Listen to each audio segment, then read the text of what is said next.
సతీష్ చాలా రోజులు గేమ్ ఆడక ఒకసారి ఆన్ చేయి ఆడదాం. నువ్వు నేనేం ఆడతావురా? లడ్డుగాడు ఫ్రీ ఫైర్ లో కింగ్ కదా, వాడిని పిలుచుకుందాం. ఆట ఇంకా రసవత్తరంగా ఉంటుంది. రే మీ అన్నకు ఫోన్ చేయి. హలో అన్న, చెప్పురా. చూసారా కంటే రేడికి వస్తున్నారా? బాబా వచ్చేసిన ఇంకా అర్థంగా కిరంగా లేడు. వాడిని కూడా పిలుచుకుందాము. వాడు ఆన్లైన్ ఉన్నాడు చూడు, పిలిచి వాడిని. పిలిచింది వాడు. స్టార్ట్ చేయి ఇంకా.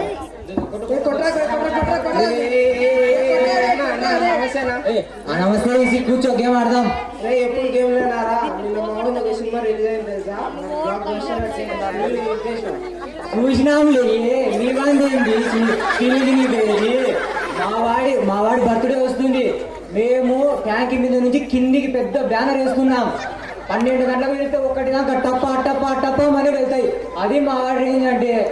అవును బాబా, మన హీరో బర్త్డే వస్తుంది కదా, నేను 2000 ఇస్తా. 5 కేజీలు కేక్ కావాలి. మిగతా మొత్తం నువ్వే చూసుకోవాలి. సరే, మొత్తం నేనే చూసుకుంటా. కానీ ప్రతి రోడ్డులో ప్రతిసారి నా బ్యానర్ ఉండాలా, అందులో నా ఫోటో పెద్ద ఉండాలా. అలా అయితేనే డబ్బులు ఇస్తా.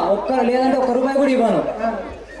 మనకేమని 3 ఫుల్ బాటిల్ అందరికీ సరిపోతాయి కదా. సరిపోతాయి.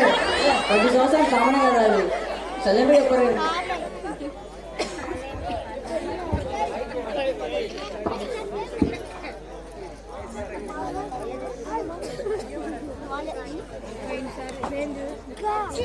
ఇప్పుడు యశ్వంత్ గారు ఎక్కడ పోయినాడో, నాకేమో పనికి టైం అవుతుంది. ఎక్కడ ఉన్నాడంగా ఇంటికి రాలేదు. ఒకసారి ఫోన్ చేద్దాం. హలో హలో చెప్పుమా. హలో యశ్వంత్, ఎక్కడ ఉన్నావురా? ఇక్కడే ఫ్రెండ్స్ తో బయటకు వచ్చినామా.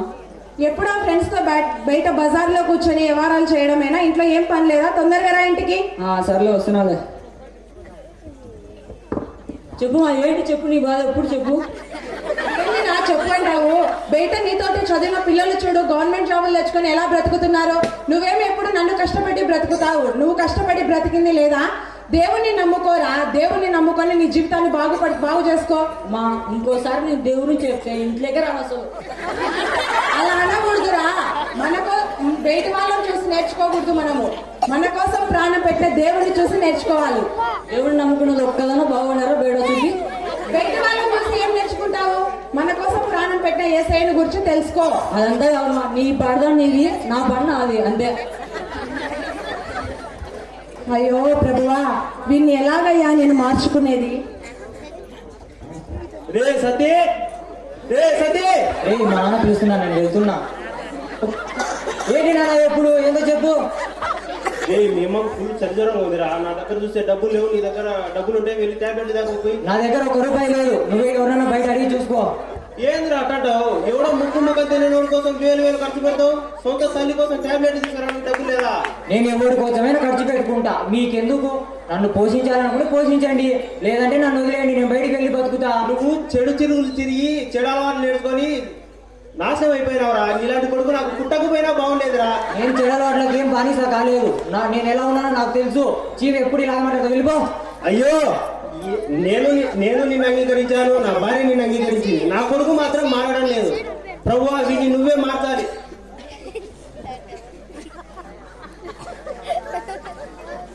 అయ్యో, చూస్తానే సంవత్సరం గడిచిపోయింది. అప్పుడే క్రిస్మస్ పండుగ వచ్చింది. మన సంఘంలో ఉన్న మీరమ్మకు ఫోన్ చేసి క్రిస్మస్ పండుగ గురించి తెలుసుకున్నాం. ట్రింగ్ ట్రింగ్ ట్రింగ్ ట్రింగ్.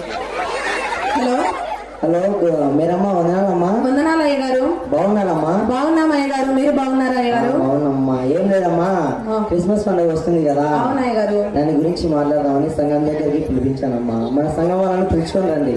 సరే అయ్య గారు, అందరినీ తీసుకొని వస్తాను. మునీంద్రన్న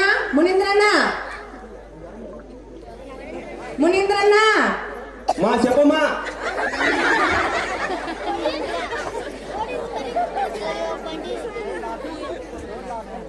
అన్నా, పాస్టర్ గారు పండగ గురించి మనతో మాట్లాడాలంట. చర్చి దగ్గరికి రమ్మంటున్నారు. ఒకసారి వెళ్ళొద్దాం పదన్నా. మీరు వెళ్ళండమ్మా, నేను సంఘస్థుల్ని తీసుకొని వస్తాను.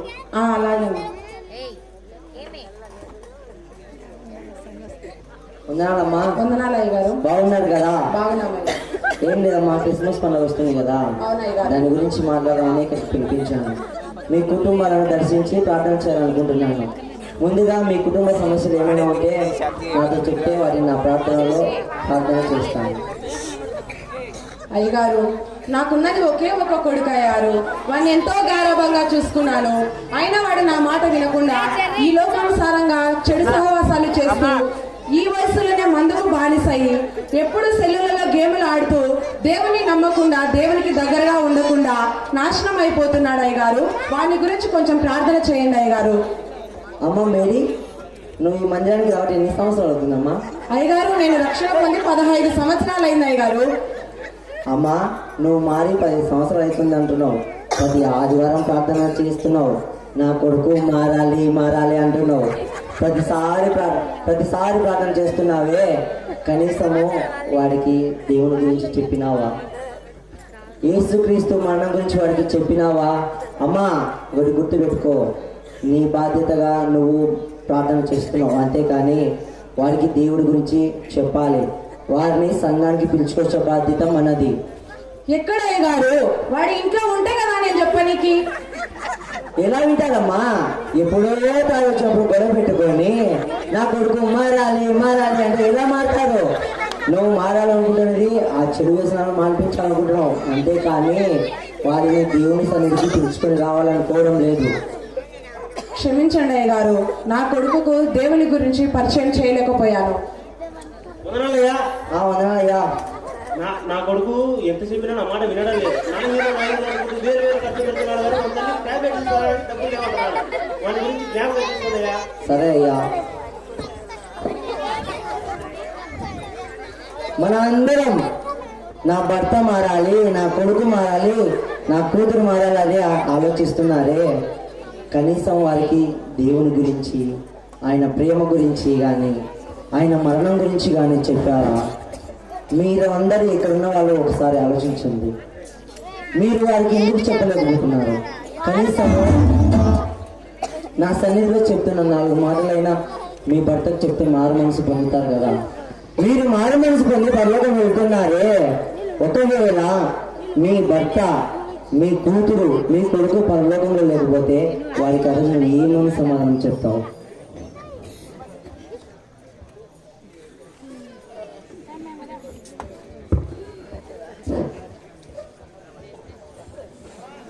చూడు స్టీఫెన్, నేను చిన్నప్పటి నుంచి చూస్తున్నా ఆ పాస్టర్ని. స్టార్టింగ్ 10 మందితో సంఘాన్ని ఏర్పాటు చేసుకొని ఇప్పటికే ఆ 10 మందితోనే కంటిన్యూ అవుతున్నాడు. నేను చూడు 25,000 సంఘ ప్రజల్ని ఏర్పాటు చేసుకొని 7 పెద్ద పెద్ద చర్చిలు కట్టించి రేపు మళ్ళా ఒక చర్చి ఓపెనింగ్ సిద్ధంగా ఉంది. అది కూడా నేను వచ్చిన ఈ 2 సంవత్సరాల్లోనే. అయ్యా, మీరు ఏమన్నా ప్రార్థన చేస్తున్నారయ్యా? మీరు ప్రార్థన చేస్తుంటే పరిశుద్ధాత్మ దేవుడు మీదకి వస్తున్నాడయ్యా. మీరు ప్రార్థన చేసి ఇచ్చిన పళ్ళు తింటుంటే పిల్లలు పడుతున్నారయ్యా. మీరు ప్రార్థన చేసి ఇచ్చిన నూనె వేల మంది తీసుకొని వెళ్తున్నారయ్యా. నాదేముంది స్టీఫెన్, అంతా దేవుని కృప.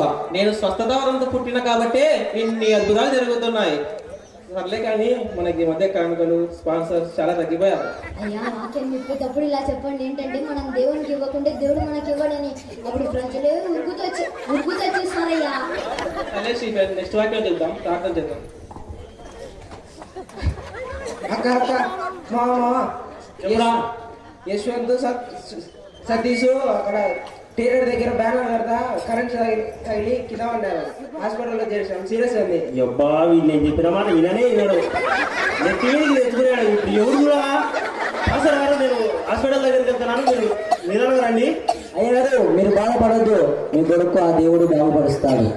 సరేనయ్యా. అయ్యో దేవుడా, నాకున్నది ఒక్కగానొక్క కొడుకు కదరా దేవుడా. యేసయ్యా, ఎందుకు ఇలా చేసావయ్యా? అయ్యా పాస్టర్ గారు, నా కొడుకు కోసం ప్రార్థన చేయండి పాస్టర్ గారు. అమ్మా మేరీ, మీరు బాధపడద్దు, మీ కొడుకు కూడా ఆ దేవుడే బాగుపరుస్తాడు. మా ఇద్దరం కలిసి వెళ్దాం పదండి. ఒరే యశ్వంతు,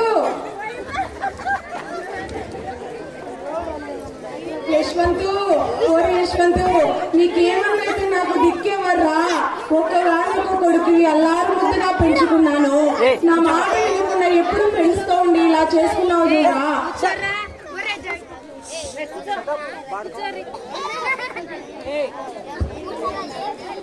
చూసావా సతీష్, హీరో అన్నావు. ఆ హీరోకు నువ్వు బ్యానర్ కట్టిన విషయమైనా తెలిసిందా? నీ యాక్సిడెంట్ అయినా ఆయనకు తెలుసా? ఎందుకు పిచ్చిగా హీరో అనుకో ఎంత పడుతున్నావు? మీ అమ్మ మీ నాన్న చేసే ప్రార్థన గురించి ఆలోచిస్తున్నావా? వారు నీ కోసం అంత బాధపడుతున్నారే. చూడు సతీష్, నీకు నేను ఒకటే మాట చెప్తాను. లాస్ట్ చివరి మాట ఏంటంటే, మారితే మారు, లేకపోతే లేదు. మాస్టర్ గారు, నేను ఇన్ని రోజులు చేసింది తప్పే, నన్ను క్షమించండి. ఇకనైనా నేను మా తల్లిదండ్రులు నడిచిన మార్గంలో నడుస్తాను. నేను ఇప్పటి నుంచి దేవుని నమ్ముకుంటానని మీకు మాట ఇస్తున్నాను పాస్టర్ గారు. అయ్యో ప్రభువా, ఈ బిడ్డని ఎలాగైనా మీరే కాపాడాలి తండ్రి. అయ్యలారా అమ్మలారా, చూసారా, దేవుడు రెండవ రాకడ సమీపమైనది. మీరు మారు మనసు పొందాలి, లేదా రక్షణ పొందండి. మీరు మారు మనసు పొందకపోతే రాబో దినాల్లో ఉగ్రతను ఎదుర్కోబోతారు. మీరు యేసుక్రీస్తు రక్తంతో కడగబడకపోతే కఠినమైన శిక్షను అనుభవిస్తారు. జాగ్రత్త.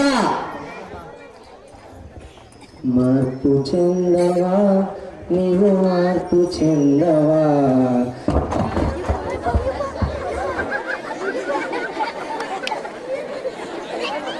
ఇదేవర్రా ఎప్పుడు మార్పు చెందంటారు. నేను మారనా ఎప్పుడు మార్పు? ఆ దేవుడు వచ్చింది లేదు, పెళ్లి లేదు. చంపండి, చంపండి, పెట్టండి.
ఆయన కోసం నిరీక్షించిన వారు ఆయన రాకడ కొరకు ఎదురు చూస్తున్నారు.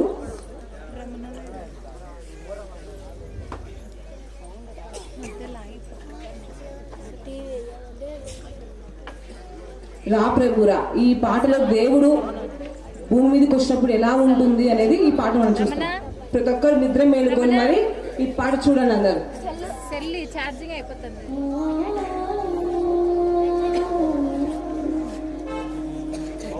కూర్చోనైనా ఇదిగో వస్తున్నాడు మహారాజు వస్తున్నాడు, ఆకాశమంతా కనిపించదా, దూర శబ్దం వినిపించదా.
మరియు గొప్పవారిని కొద్దివారిని మృతులైన వారందరూ ఆ సింహాసనం ఎదుట నిలబడి ఉండుట చూచి తిని అప్పుడు గ్రంథములు విప్పబడెను. మరియు జీవ గ్రంథమును వేరొక గ్రంథము విప్పబడెను. ఆ గ్రంథముల యందు రాయబడి ఉన్న వాటిని బట్టి తమ క్రియల చొప్పున మృతులు తీర్పు పొందిరి. సముద్రము తనలో ఉన్న మృతులను అప్పగించెను. మరణమును పాతాళలోకమును వాటి వశముల నిన్న మృతులను అప్పగించెను. వారిలో ప్రతివాడు తన క్రియల చొప్పున తీర్పు పొందెను. మరణమును మృతుల లోకమును అగ్నిగుండంలో పడివేయబడిను. ఈ అగ్నిగుండము రెండవ మరణం. ఎవరి పేరైనను జీవ గ్రంథమందు రాయబడినట్టు కనబడని ఎడల వాడు అగ్నిగుండంలో పడివేయబడిను. దేవ సర్వాధికారి, నీ తీర్పులు సత్యమును న్యాయములై ఉన్నవి. అయ్యా, నా కుమారుడు రక్షింపబడలేదయ్యా. నా కుమారుడు నరకంలోనికి వెళితే నేను భరించలేనయ్యా. నా పిల్లలు ఒకే ఒక కుమారుడయ్యా, అతన్ని రక్షింపబడలేయ్యా. అమ్మా, ఇది రక్షించే సమయం కాదు. సర్వాధికారి అయినటువంటి దేవుని యొక్క తీర్పులు సత్యమును న్యాయములై ఉన్నవి. అన్ని సంవత్సరాలు నువ్వు ప్రార్థనకు వెళ్ళి అన్ని దినములు ప్రార్థన చేసు. నా కొడుకు మారాలని కన్నీరు కార్చిన నేను త్రాగకుండా ఉండడమే కోరుకున్నాను. కానీ నేను నీతో పాటు వెళ్ళకం చేయాలని నన్ను దండించి కనీసం నేను ప్రత్యేకంగా మార్చొచ్చు కదమ్మా. నేను దేవుని నమ్మకపోతే ఇంకటి నరకంలో ఉంటానని బాబుగారు ఎన్నోసార్లు నీకు చెప్పింటాడు. ఒక్క మాట చెప్పి నన్ను మార్చొచ్చు కదమ్మా. నాకు ఏది తక్కువైతే అది నాకు తెచ్చిపెట్టినావు. ఎవరు ప్రేమించినంతగా నన్ను ప్రేమించు. అయితే నాకు నువ్వు నన్ను దేవుని పరిచయం చేయలేకపోయావమ్మా. అయ్యో దేవా, నా కుమారుని నీకు పరిచయం చేయలేకపోయానయ్యా. నీకు సన్నిధానంలోకి నా బిడ్డను తీసుకుని రాలేకపోయానయ్యా. ఒకవాళ్ళొక కుమారుని ఎంతో గారాభంగా పెంచుకున్నానయ్యా. నేను నీకు ఎన్నిసార్లు చెప్పానురా, ఆ స్నేహితుడితో చెడు సహవాసాలు చేయకూడదు అని. మారురా అంటే నాకు మాట నువ్వు విన్నావా? దేవుని సన్నిధానంలోకి వచ్చి మోకాళ్ళకు ప్రార్థన చేయరా అంటే నా మాట విన్నావా నువ్వు? ఇప్పుడు చూడు ఈ పరిస్థితి ఎలా వచ్చిందో. అవునమ్మా, నువ్వు అనేక మార్లు నా గురించి ప్రార్థన చేశావు. నాకు నేను చేతులారా చేసుకున్నాను. అమ్మా, నువ్వు అన్ని మార్లు చెప్పినా నా హృదయాన్ని కఠినపరుచుకున్నాను. నా యొక్క పాపపు జీవితాన్ని బట్టి, నా యొక్క అతిక్రమ క్రియలను బట్టి నేను నరకాన్ని పొంది ఉన్నాను.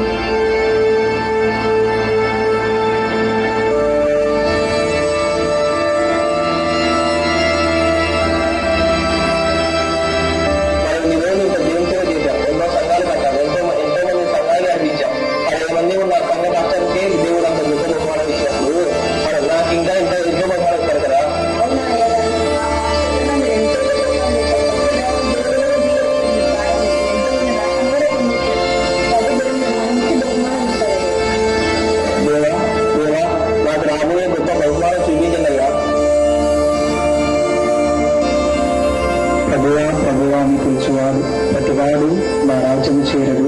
నన్ను ప్రేమించి నా ఆజ్ఞలు గైకొని వాడే నా రాజ్యం నందు అర్హుడు. నీ క్రియలను నువ్వు జ్ఞాపకం చేసుకుని నీ క్రియలను బట్టి నిన్ను నువ్వు మహిమపరుచుకున్నావు. తెలియని భాషలతో అనేకుల మధ్యలో నన్ను అవమానపరిచి ఉన్నావు. తెలువా, నేను నీ నామంలో అనేక అద్భుత కార్యాలు చేశాను. నీ నామాన్ని ఎంతో మందికి కలిగించి ఉన్నాను. నేను నిన్ను ఎరగని వాడిని. నువ్వు జీవించుచున్నావు అని పేరు మాత్రమున్నది, కానీ నువ్వు మృతగా ఇంటివి. నీ క్రియలకు తగిన బహుమానము రెండవ మరణమును పొంది ఉన్నావు.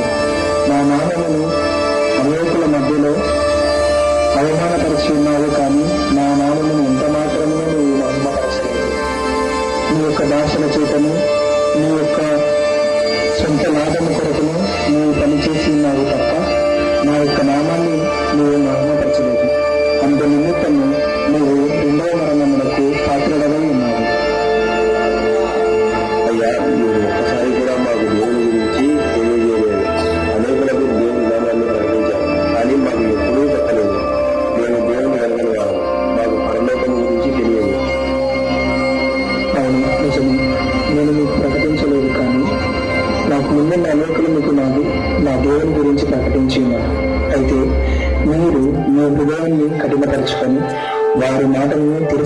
ఉన్నాడు. అనేక మార్లు మారు మనసు పొందుటకు అవకాశం ఉన్నను మీరు ఆయనను తిరస్కరించి పాపమునందు జీవించి ఉన్నారు. అనేక మార్లు మారు మనసు పొందుటకు అవకాశం ఉన్నను మీరు ఆయనను తిరస్కరించి పాపం నుండి జీవించి ఉన్నారు. అనేక మంది సేవకులను మీ యొద్దకు పంపించి ఉన్నను మీరు వారిని కొట్టి వారిని బంధించి బాధపెట్టారే కానీ మీరు మారు మనసు పొందలేదు. అందు నిమిత్తము మీరు రెండవ మరణానికి పాత్రలై ఉన్నారు.